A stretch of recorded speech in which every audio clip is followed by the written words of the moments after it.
Buenas, ¿cómo andan? Hace unos días me llegó un mensaje del Rodri con un nombre y un link a un canal de YouTube. Un canal de YouTube llamado La Madriguera, que cuenta las experiencias dirigida por un white worker en el campo, en su emprendimiento, en su granja orgánica. Estamos hablando de Lucas Troncoso. Fue entrar al video y conocer a una persona totalmente nueva.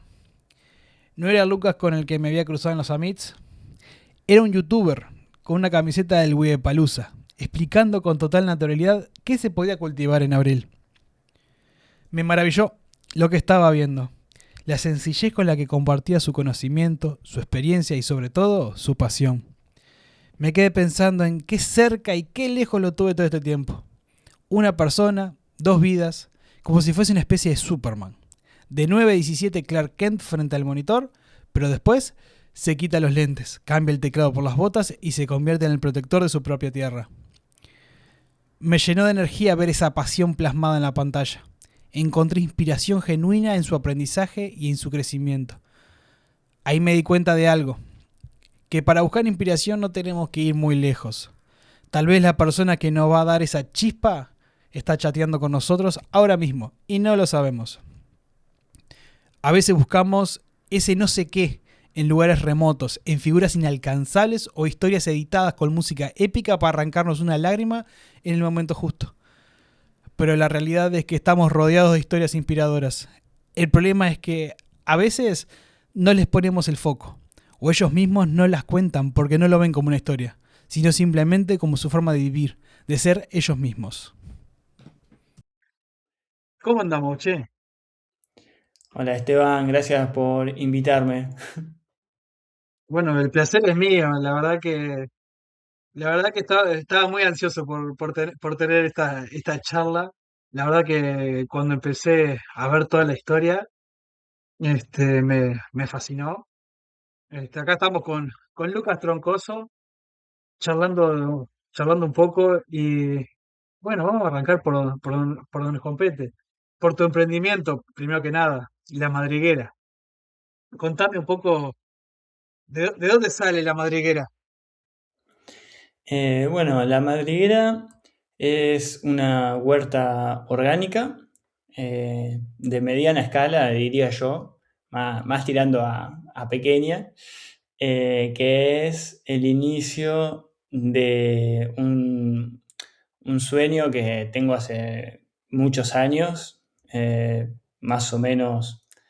Ahora tengo 32 y las primeras ideas de tener algo así las tuve más o menos a los 20, para que te des una idea. Así que Que ya hace hace un 12 años. tiempito que la vienes pensando.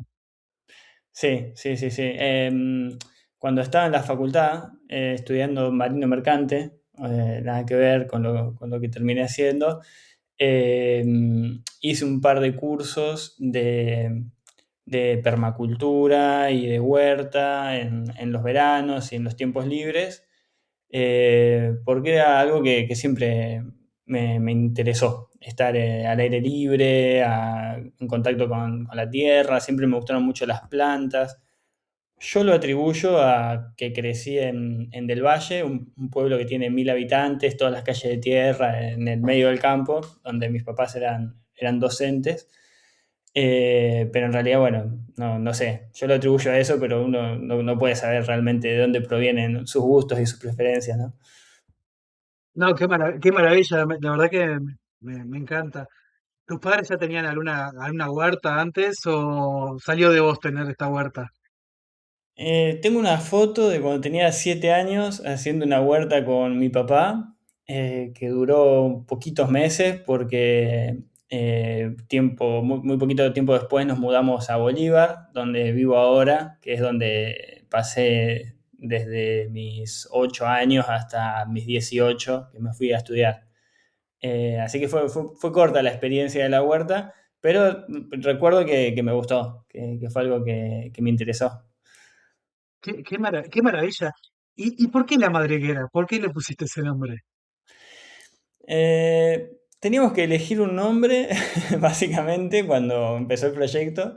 Pensamos un poco en la madriguera de Harry Potter, la casa de los Weasley, y, y también un poco en el concepto de, eh, o sea, inicialmente vino de ahí, de la madriguera de los Weasley, el nombre, ¿no? Y después nos gustó el concepto del lugar donde se congregan los animales, donde viven ahí los animales, como un lugar seguro, o, bueno, a lo que te lleva la palabra, ¿no? Madriguera.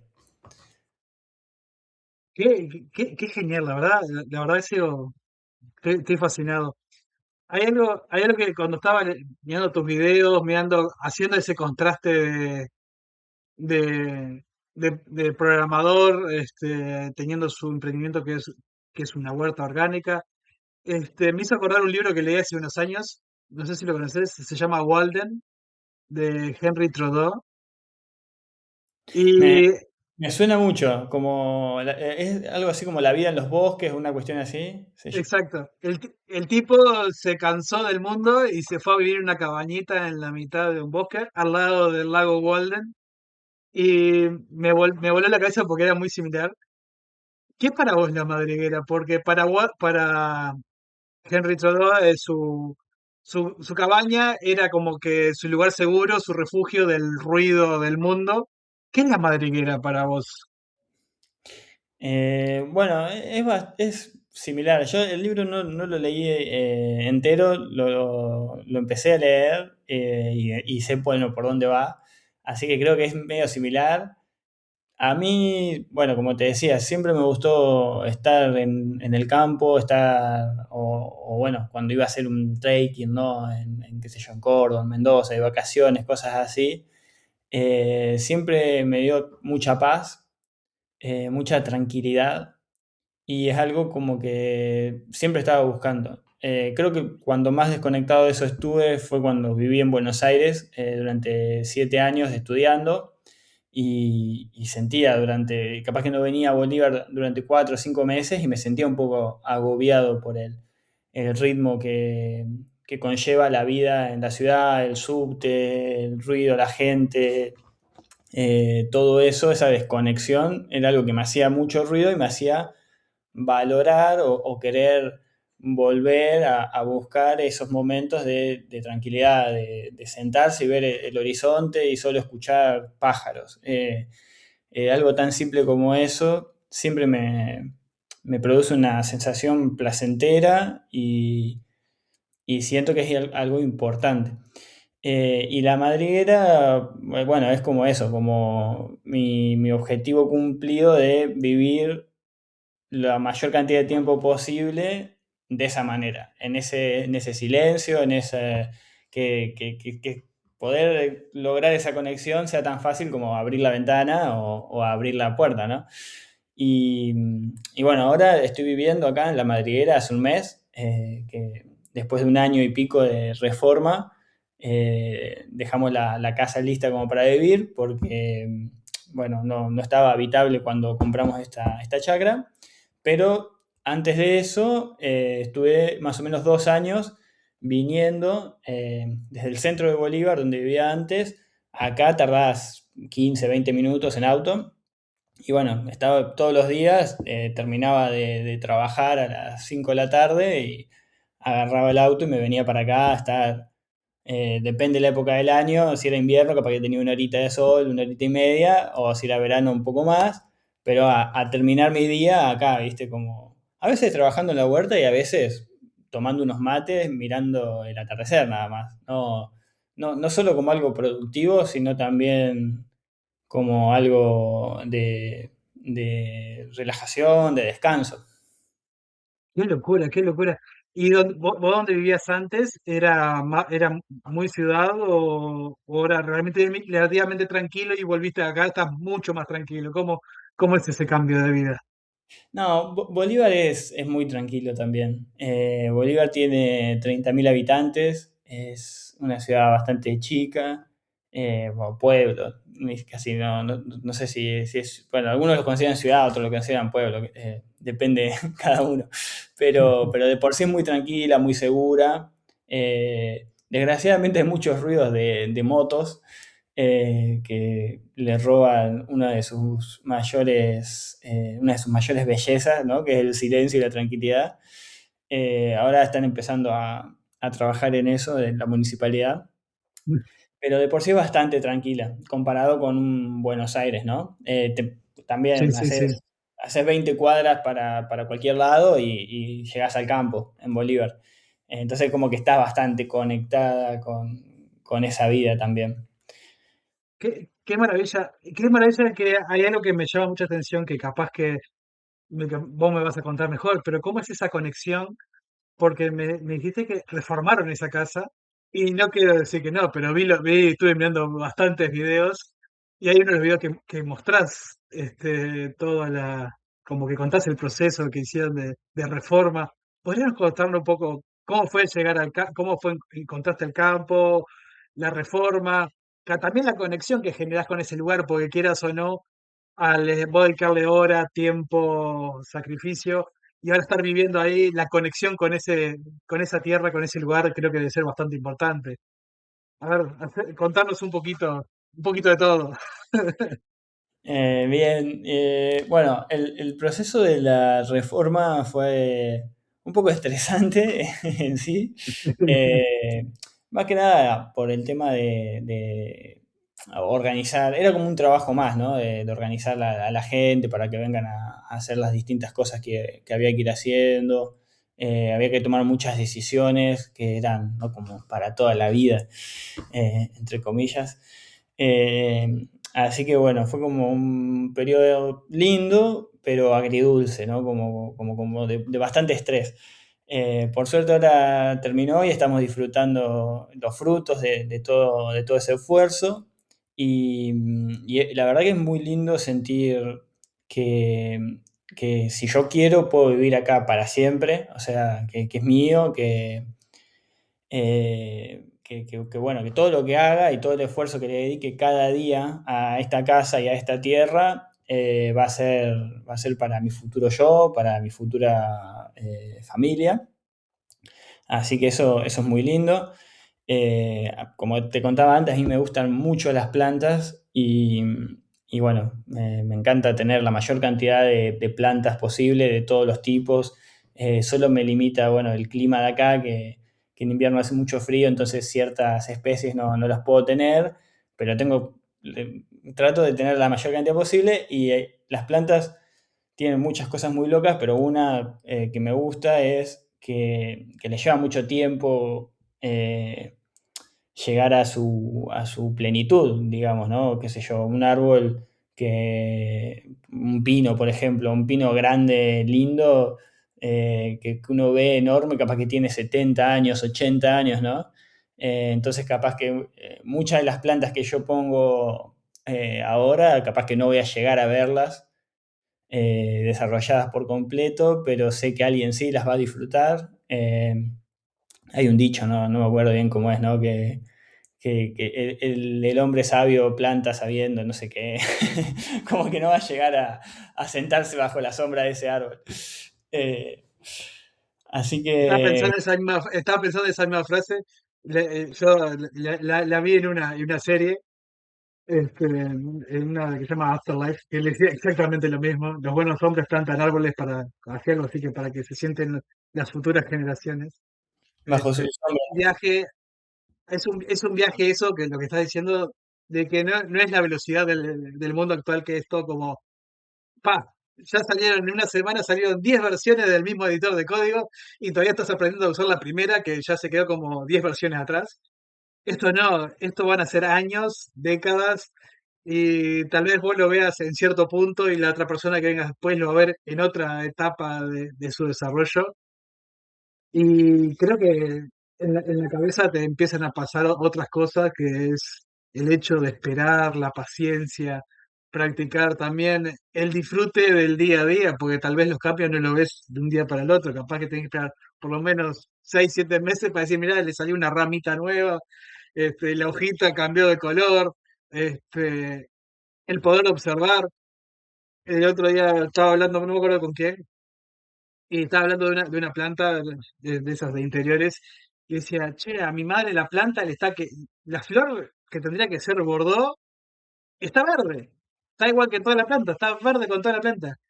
Y me dice, ¿probaste cambiarla de lugar y ponerla que tenga más sol? No, está muy oscura. A ver. A la semana la flor ya empezó a quedar bordó de nuevo. Pero ese poder de observar, ese poder de decir, che, la voy a mirar, me voy a sentar y mirar esta planta. Y voy a decir, pa, qué viaje, yo no me siento a mirar ese tipo de cosas. Ese poder observar los detalles, creo que es tremenda enseñanza que te dan las plantas en ese sentido. Sí, sí, tal cual. Bueno, una de las recomendaciones que me acuerdo que nos dieron en uno de los cursos de huerta era el todos los días recorrer toda la huerta y simplemente observar, ver qué es lo que está pasando. Y muchas veces es incluso mejor que sacarle una foto y pasársela a ChatGPT para que te diga, che, ¿qué le está pasando a esta planta que se está muriendo? Muchas veces simplemente observando ya es suficiente, observarla cuando hace frío, observarla cuando hace calor, observarla más temprano, más tarde, y ir viendo qué es lo que le va pasando, ya con los días como que te va dando esa idea de qué es lo que puede andar mal o qué es lo que puede estar necesitando. Viste que hay gente como que se dice que tiene la mano verde y que todo lo que planta le crece y que todas sus plantas andan bien y todo. Y en mi opinión no es ningún secreto y no es que hay gente que tiene mano verde. Hay gente que pasa más tiempo tratando de cultivar cosas y con el tiempo va mejorando. En el camino seguramente se le murieron 1 millón de plantas, de las cuales aprendió y gracias a eso hoy en día tiene la mano verde. Pero no es que la gente nace con una habilidad natural, sino como que con cualquier otra disciplina la va desarrollando con el poder de observación, con la experimentación, ¿no? La experimentación es clave. En la huerta yo sigo más o menos los lineamientos, qué sé yo, voy a poner un cultivo nuevo, como por ejemplo hace poco puse apio por primera vez, y le pregunto a ChatGPT, googleo, leo un poco qué distancia tiene que haber entre las plantas, cuánto sol, cuánta agua, esto, que el otro, y después pruebo. Porque capaz que en mi tierra necesita menos agua que en la tierra de otro, o lo que sea, entonces voy viendo. eh, Qué plantas de apio andan mejor, capaz que la que estaba más lejos del riego creció mejor, entonces digo, ok, necesita menos riego, o veo que una que estaba más alejada que de las demás creció mejor, entonces, digo, necesitaba más espacio, o al revés, las que estaban más juntitas crecen mejor porque a esa planta le gusta, ¿viste? Estar más amuchada. Entonces, bueno, la observación sí es clave y es una enseñanza para el resto de la vida, como decís vos, no solo como que se puede extrapolar la importancia de la observación y la experimentación. Tal cual, el poder observar detalles, que a veces uno ve, hace como un paneo, ve, mira a gran escala y saca conclusiones, y a veces el poder de observar y mirar más allá de lo uno que está viendo, porque tal vez vos no estás viendo, cuando miras una planta no estás viendo la planta en sí, estás viendo el clima, la temporada, la tierra, y estás viendo que, no sé, no llueve en 2 semanas, estás viendo que cayó una helada fuerte en la mañana, por eso puede estar quemada. No estás viendo solo la planta, estás viendo lo que lo rodea, lo que lo acompaña. Sí. Es un viaje eso. Podemos hacer una analogía con el desarrollo de software, algo que me aprendí cuando empecé a desarrollar software y todo. ¿Viste cuando estás debugueando y decís, a ver, capaz que es esto? Y probás y haces una prueba que te permita determinar, o sea, si cambio esto y ahora anda, es que era esto. Si sigue igual, ok, no es esto, vuelvo al estado inicial y pruebo otra cosa hasta que algo de lo que hago lo soluciona, entonces digo, ok, te da una pista de por dónde ir. Y eso es algo que empecé a aplicar en el resto de mi vida. No sé, tengo poca presión en el agua de la cocina, me subo al techo, me fijo si el tanque baja bien, si sigue, no sé, pruebo a abrir una válvula y si sigue igual, bueno, no es esto, es otra cosa. Como debuguear cosas en la vida real, ¿no? Y es algo Tal que cual. Tal cual, tal cual. Pero es una analogía que está tremenda y es verdad que es, bueno, vamos a meter un console loco acá en el medio, a ver qué imprime, y ahí empezás a abrir la canilla de agua, a ver por dónde está perdiendo agua, y vamos a ir tapando el agujero a ver dónde está pinchado el caño. Más o menos que así es la cosa. Pero es verdad, no lo había pensado de esa manera. Y ese es el prueba y error que te da. Y también el prueba y error, y vuelvo a lo mismo, prestar atención al prueba y error, cosa que después volvés a ver lo mismo y decís, yo ya me crucé contigo. Yo sé que te voy a atacar por este lado y te voy a dar a vos. Sí, sí, sí, totalmente. Y bueno, esa es una de las sinergias que yo veo, una de las que he pensado, ¿no? Entre la huerta y el desarrollo de software o el trabajo como desarrollador. Pero siento que hay muchas más, que es muy compatible y no puedo dejar de alentar a cualquiera que trabaje de desarrollador de software, no solo a tener una huerta.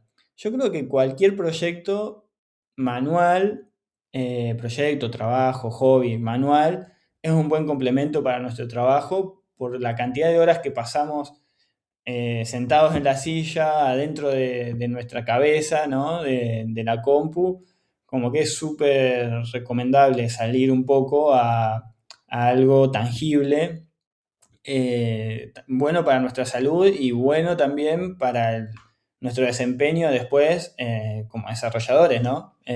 Porque si uno está bien y tiene la mente fresca, digamos, va a rendir mucho más después en todos los ámbitos. Y así que nada, es algo que siempre recomiendo bastante y que me hace muy bien, por lo menos a mí.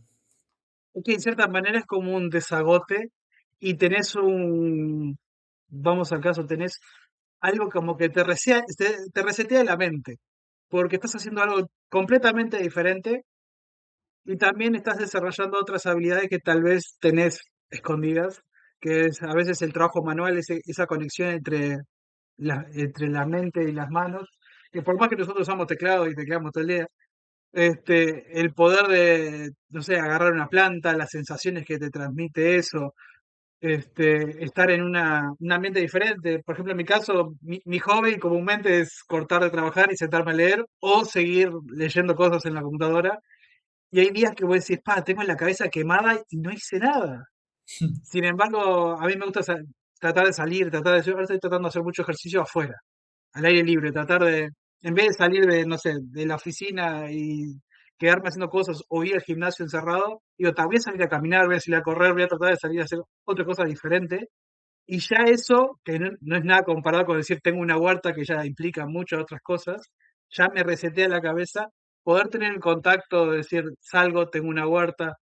También creo que estando en el campo, creo que te cruzarás con animales también. Eh, Tendrás el placer de cruzarte con animalitos salvajes, que eso le agrega otro plus. Sí, bueno, yo tengo una gata que se llama Milonga, que bueno, me la cruzo todo el rato, está afuera. Hoy la vi como cazaba una laucha allá en los pastos por la huerta. Después, bueno, hay teros, muchos pájaros que se vienen a comer la comida de la gata. Es increíble cómo los pájaros le roban la comida al gato. He visto, bueno, liebres, mulitas, zorro, zorrino. Yo no tengo animales de granja, pero mi vecino tiene vacas, burro, caballo, chanchos, Qué lindo. que los veo medio desde acá, desde la ventana de la oficina. Así que sí, está mucho de eso. Y me sonaba lo que decías recién, incluso viviendo en Bolívar, que es una ciudad pequeña, tranquila, que es fácil salir afuera. Capaz que salía afuera por primera vez en el día a las 5 de la tarde cuando terminaba de trabajar. Y a veces porque no iba a comprar nada, porque no tenía que salir a hacer nada, y la sensación de escuchar el viento, tipo de salir y que te dé el viento así en la cara y decir, estuve todo el día adentro y no me di cuenta. Y esa sensación o el sol en la cara, el viento en la cara, es decir, ¿por qué no salí aunque sea a caminar 15 minutos? Sí. que estoy con este embotamiento mental innecesario, porque salía 15 minutos de una vuelta a manzana y ya está.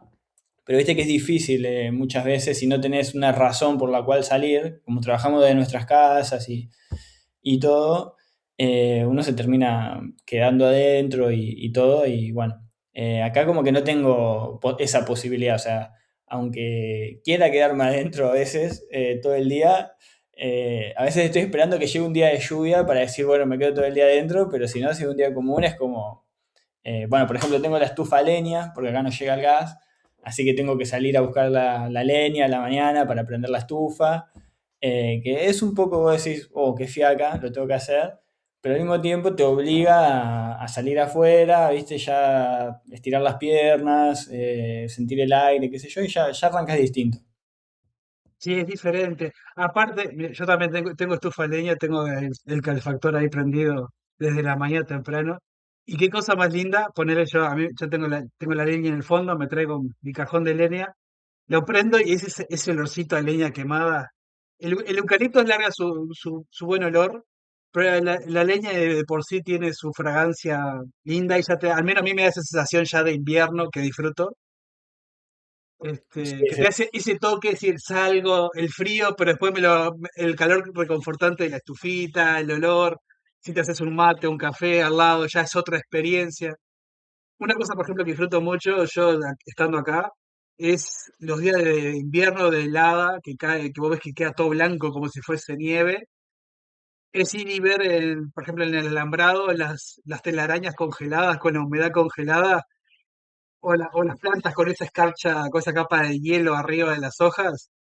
No sé, tiene ese toque que vos, al menos después de hacer todo eso, prendo la estufa, miro todo eso y digo, pa, ahora me siento a trabajar y estoy tranquilo. Sin embargo, a veces, no sé, me levanto de una, pa, me levanté tarde, me voy a conectar, o tengo que salir para la oficina rápido. Ya quedás todo el día con un mal humor, ya al menos yo quedo como, pa, este día no tendría que haber pasado. Sí, sí, sí. Fundamental arrancar el día tranquilo. Estoy totalmente de acuerdo que me cambia un montón cuando, como decís, me levanto tarde, lo que sea, y después ya es como que no puedes recuperar ahí la paz. Eh, y me hizo acordar algo de que dijiste, de eso, de que salís afuera y hace frío y todo, y después venís adentro y estás calentito. Como que es toda una cuestión mental, ¿no? Pero al fin y al cabo vivimos de nuestra, o sea, la vida es nuestra percepción y cómo percibimos las cosas. Entonces, si yo a la mañana salgo y, no sé, corto el pasto media hora o trabajo una hora en la huerta antes de sentarme en la computadora, cuando me siento en la computadora con el mate calentito, cómodo, atrás de la ventana, se siente re bien. O sea, es como, ah, qué lindo, me bañé, estoy limpito, acá sentado, trabajando en la computadora. Y por comparación al esfuerzo que ya realicé estando afuera, se siente recopado. En cambio, si uno solo está sentado adentro y todo, está incómodo, dice, oh, qué ganas de estar afuera, qué ganas de esto, ¿no? Entonces, como nada, encontrar ese balance, que calculo que para cada uno es distinto, entre eso, como un esfuerzo físico, un esfuerzo afuera y el esfuerzo mental de nuestro trabajo de desarrolladores, ¿no? En cierta manera, hay algo me viene colgando de que venimos hablando, es el hecho del esfuerzo y recompensa. Como que esa sensación de que hay que salir de esa zona de confort, porque nosotros como programadores, como en este mundo trabajo de mi casa, trabajo desde donde yo quiero, me conecto en la computadora, puedo estar en mi cuarto, en una oficina con aire acondicionado, con la ropa cómoda, sin pasar frío, sin mojarme. En cierta manera estamos como en una zona de confort bastante grande. Y el hecho que implica salir al frío, mojarse, porque calculo que tener una huerta, si llueve, digo yo que vas a tener que salir a acomodar igual o tapar, si hay helada, vas a tener que salir no sé, o prepararte previo a la helada, tapar tu producción antes que no se queme por una helada. Es decir, implica que aunque pasen cosas malas, tengas que salir a actuar igual. Y eso ya, salir de esta zona de confort creo que es difícil, ¿no? Bueno, Hasta acá la primera mitad de la charla con Lucas. La verdad que fantástico lo que venimos escuchando hasta ahora. Cómo el confort nos duerme un poco. Y escucharlo hablar de cómo el barro, el frío y las plantas le resetean la cabeza te hace cuestionar tus propios límites. Pero esto recién empieza. En la segunda parte de la charla nos metemos de lleno en el barro, cómo lidiar con la frustración cuando todo se rompe al mismo tiempo, el poder de los objetivos claros y por qué a veces la vida simplemente es una cuestión de perspectiva. Nos vemos en el próximo capítulo.